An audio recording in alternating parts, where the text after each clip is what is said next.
Did you know that the last free-flowing, non-tidal stretch of the Columbia River in the United States exists today only because the ground surrounding it is too contaminated to develop? Did you know that the plutonium for the bomb dropped on Nagasaki was manufactured on the banks of that same river, in a facility so secret that most of the workers who built it never knew what they were making? And did you know that under the sagebrush next to that river sits 56 million gallons of radioactive waste in 177 underground tanks, at least 67 of which have already leaked? I know how this sounds. Every one of these is real. The Hanford Reach in southeastern Washington is not a nature preserve. It is a nuclear graveyard, a river that outlived a war, and a landscape hiding a slow-motion emergency the meter is still running on. Today, 21 facts about the Hanford Reach that sound completely fake but are 100% real. 21. The workers who didn't know what they were building. You might think a project this scale had to be public. Historically, at its wartime peak in 1944, Hanford employed roughly 51,000 workers. It was the third largest city in Washington state, and almost none of the workers knew what they were making. Compartmentalization was so extreme that welders were told only which pipe to weld, electricians only which wire to connect. When the news broke on the 6th of August 1945 that a bomb built with Hanford plutonium had been dropped on Hiroshima, many workers learned what they had been building from the same newspapers as the rest of the country. To put that in scale, a workforce larger than the population of most American cities helped end World War II without being told the purpose of their own jobs. 20. The town the government erased overnight. You might think the American West was settled slowly. In March 1943, the residents of White Bluffs and Hanford received eviction notices, giving them as little as 30 days to leave. Historically, roughly 1,500 people, including farmers mid-harvest and orchard families with peach and apricot trees ready for shipment, were forced off approximately 640 square miles of land. The federal government paid an average of $35 an acre. The buildings were burned, the orchards were bulldozed. To put that in scale, the seized area was larger than the entire city of Los Angeles. No one was told why. The Manhattan Project would not be declassified for 2 more years. 19. The Wanapum lost a homeland older than most countries. Historically, the Wanapum Band lived along this stretch of the Columbia for at least 10,000 years. Their name means river people. Unlike most tribes in the region, the Wanapum never signed a treaty with the United States government. They were not relocated to a reservation in the 19th century because they never agreed to leave.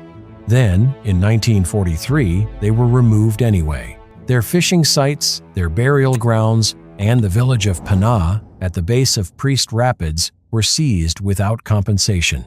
To put that in scale, a continuous human occupation older than the pyramids of Giza was ended in a matter of weeks by an eviction notice tied to a war on the other side of the world. 18. The town nobody was allowed to name.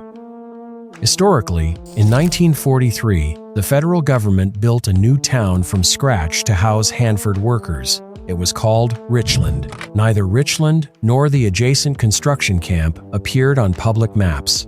Mail addressed to Richland went to a post office box in Seattle. Phone calls were monitored. Historically, the population of Richland went from 300 in early 1943 to over 25,000 by 1945. It is one of the only cities in the United States built entirely by the federal government, laid out street by street, house by house, in secrecy, and populated with people who could not tell their own families where they lived. 17. The nuclear high school mascot. I had to check this. Richland High School's mascot is the Bombers. Their logo, until recent modifications, was a mushroom cloud.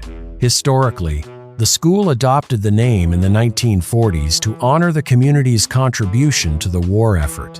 The football field is called Fran Risch Stadium. The team has played under the Mushroom Cloud logo for over 70 years. To put that in scale, generations of American teenagers have graduated high school with a diploma stamped with the image of a weapon that killed roughly 40,000 civilians in a single morning. It is the only high school in America with an atomic bomb as its official symbol. 16. The reactor that made the Nagasaki bomb still stands. I had to check this 3 times. The B reactor at Hanford, completed in September 1944, was the world's first full-scale plutonium production reactor. Historically, the plutonium that fueled the Trinity test in New Mexico on the 16th of July, 1945, was manufactured here. So was the plutonium in Fat Man. The bomb dropped on Nagasaki on the 9th of August, 1945. The reactor operated until 1968. Then, instead of being demolished, it was preserved. In 2008, it was declared a National Historic Landmark. In 2015, it became part of the Manhattan Project National Historical Park. The machine that ended one war and started another is now a museum exhibit you can drive to on a Saturday. 15. The reactor that was retired because of Chernobyl. Historically, of the 9 plutonium production reactors built at Hanford between 1943 and 1963, the last one, called N reactor, was different. It was a dual-purpose reactor designed to both produce plutonium for weapons and generate commercial electricity for the regional grid. It operated from 1963 to 1987. When Chernobyl exploded in 1986, American engineers noticed something disturbing. N reactor shared several design features with the Soviet RBMK. It was shut down in 1987, officially for safety upgrades. It never restarted. The only American reactor that ever fed power into the civilian grid while making bomb plutonium was quietly retired because it looked too much like the one that failed. 14. The downwinders. You might think the exposure was contained. It was not. Historically, between 1944 and 1972, Hanford deliberately released radioactive iodine-131 and other isotopes into the atmosphere as part of routine operations and secret experiments.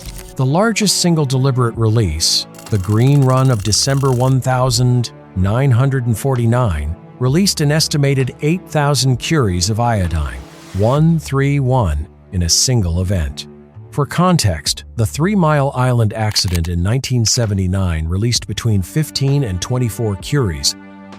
Historically, tens of thousands of residents downwind of Hanford in Washington, Oregon, and Idaho were exposed. Elevated rates of thyroid disease have been documented in this population. They are called the downwinders. Many are still alive. Many are still seeking compensation. 13. The classified experiments on humans. Historically, between 1945 and 1947, Hanford was part of a broader network of secret human radiation experiments conducted by the U.S. government. Documented studies included giving hospital patients plutonium injections without their consent to study how the body processed the isotopes. The 1994 report by the Advisory Committee on Human Radiation Experiments, commissioned by President Clinton, documented these programs in detail. Some of the material tested had been produced at Hanford. To put that in scale, the same site that made the plutonium for Nagasaki also contributed material to experiments performed on unwitting American civilians in hospital beds. If you have a favorite fact so far, drop it in the comments. We are halfway. The next ones are worse. 12. 67 tanks have already leaked. You might think the tanks are holding. According to the Washington State Department of Ecology and the Department of Energy, at least 67 of Hanford's 149 older single-shell tanks have leaked or are suspected of leaking. Historically, an estimated 1 million gallons of high-level radioactive waste have escaped into the surrounding soil since operations began. The contaminated soil column beneath Hanford is a plume moving downward and outward. Geologically, groundwater beneath the site flows toward the Columbia River at rates measured in feet per day. The river the reactors were built to use is the same river the leaks are moving toward. 11. The tank that boiled. Historically, in the 1990s, Tank 241SY101 at Hanford began behaving strangely. The chemical waste inside was generating hydrogen gas that would build up, then release in sudden bursts, causing the tank surface to rise and fall by several inches at a time. The tank was, in effect, burping flammable gas. Engineers feared a hydrogen explosion could breach the tank and release radioactive vapor. A mixer pump was installed in 1993 to keep the contents agitated and vent the gas gradually. To put that in scale, one of Hanford's tanks was quietly threatening to detonate for years while the surrounding land was being marketed as a wildlife refuge. 10. The tunnel that collapsed in 2017. Historically, on the 9th of May 2017, a section of a 1950s-era waste storage tunnel at Hanford's Purex plant collapsed, opening a 20-foot hole into a tunnel containing 8 rail cars loaded with radioactive equipment. Emergency crews were called. A site-wide alert was issued. Workers were told to shelter in place. To put that in scale, one of the mechanisms holding decades of contaminated debris underground failed without warning in the middle of a workday in the 21st century. The hole was filled with truckloads of soil within days. But the adjacent tunnel, containing 28 more rail cars, is structurally similar. And it is still there. 9. Elk with radioactive antlers. This one sounds invented. It is not. Historically, in the 1990s, biologists studying elk on the Hanford Reservation discovered that some animals were carrying detectable levels of strontium, 90, in their antlers and bones. The elk had been grazing on vegetation growing in contaminated soil, and their bodies concentrated the radioactive isotopes the way calcium builds bone. The Hanford elk herd has grown to over 700 animals because the site is closed to hunting and development. The wildlife thrives because humans cannot enter, and the antlers shed each spring on the Hanford floor are, in a technical sense, low-level radioactive waste that walks itself into position. 8. The insects and tumbleweeds that spread the contamination. Historically, in the 1950s, workers at Hanford noticed that fruit flies in the tank farm area were setting off radiation detectors. The insects had been drinking from small pools of contaminated liquid and were carrying cesium in their bodies. Mud dauber wasps built nests using contaminated mud. And then there is the tumbleweed. Russian thistle, the iconic plant of the western frontier, sends taproots up to 20 feet deep, drawing radioactive isotopes out of buried waste and concentrating them in its tissues. When the plants die in the fall, they detach and roll for miles across the reservation. Workers have to chase them down and dispose of them as radioactive waste. One of the most iconic images of the American West is, at Hanford, a security incident. 7. The Atomic Man. I know how this sounds. In 1976, a Hanford chemist named Harold McCluskey was working with a glove box containing americium-241, a byproduct of plutonium decay, when the box exploded in his face. He absorbed the largest known dose of americium ever recorded in a human being, roughly 500 times the accepted occupational limit. He was kept in isolation for 5 months while doctors administered an experimental chelation drug called DTPA to pull the isotopes out of his body. He survived. He lived another 11 years. When he died in 1987, it was from unrelated heart disease. His body remained so radioactive that his remains had to be handled with specific precautions. He became known in medical literature as the Atomic Man. 6. The most contaminated 2 square miles in the Western Hemisphere. Not all of Hanford is equally polluted.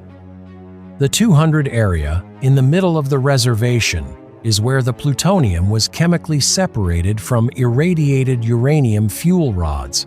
Historically, the separations plants produced the majority of the site's high-level waste, and the surrounding ground absorbed decades of accidental releases.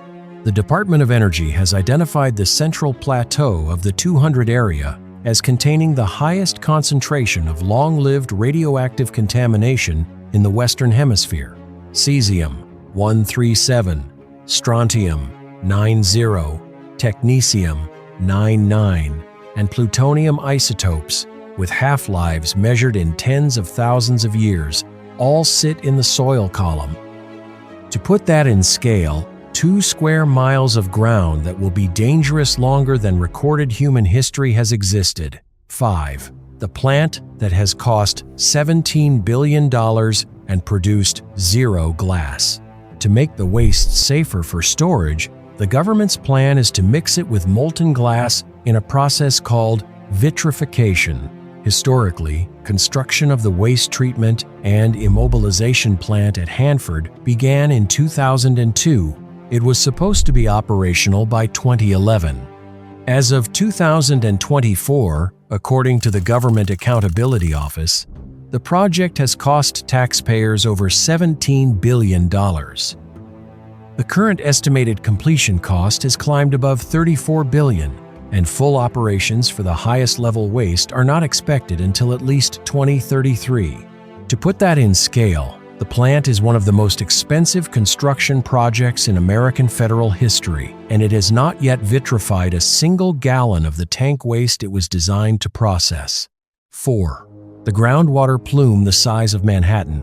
According to the Department of Energy's most recent monitoring data, contaminated groundwater beneath Hanford covers approximately 65 square miles.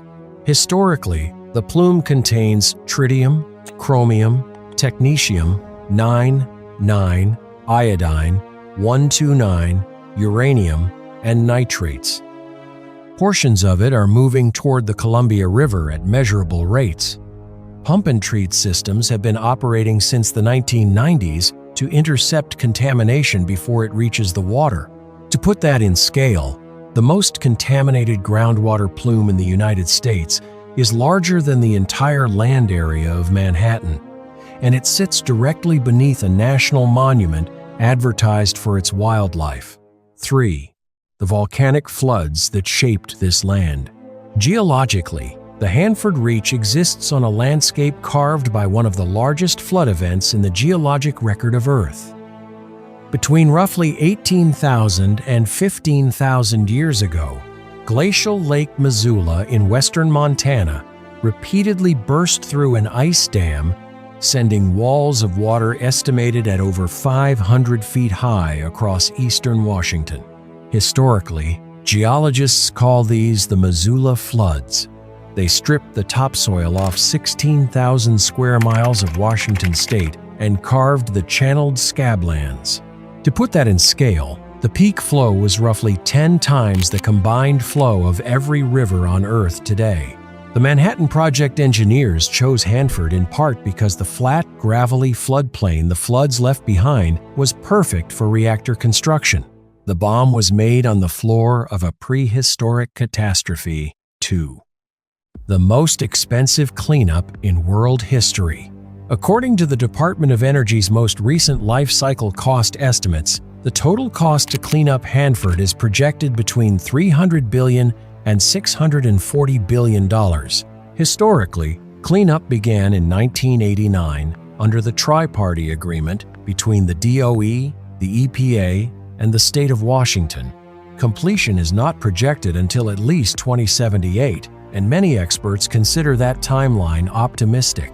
To put that in scale, the cleanup will cost more than the entire GDP of most countries and will take longer than the Cold War itself lasted. A weapons program that ran for 44 years will require at least 89 years of cleanup, and the meter is still running.